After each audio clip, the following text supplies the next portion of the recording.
Gusto ko magkausap tayo, magkaayos na tayo. Gusto ko ituloy natin yung binubuo nating pamilya. 17 years ako nagdusa nung nawala ka. 17 years namatay yung puso ko. Ang susunod na programa ay rated PG. Ito ay nangangailangan ng patnubay at gabay ng magulang para sa mga batang manonood.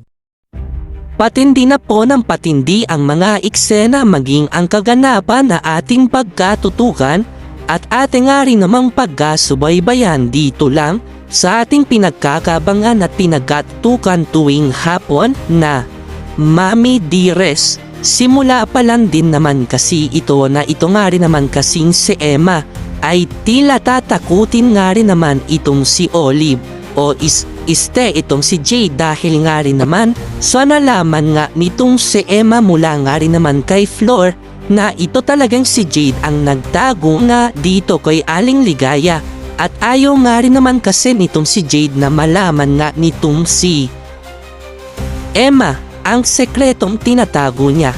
Kaya dito nang makuha nga rin naman itong si Flor itong si Aling Ligaya ay hindi na nga rin naman na dalawang isip pa itong si Emma na sabihin nga rin naman dito kay Jade na, alam mo, hawak ko na si Nanay Ligaya.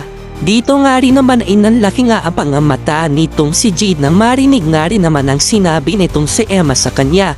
At dito nga rin naman simulan na nga rin ba ito para matakot na itong si Jade dahil nga rin naman sa masisiwalat na rin ang sekretong tinatago niya. Yan nga rin ay ating pagkatutukan at ating nga rin naman niyang pagkakasubaybayan.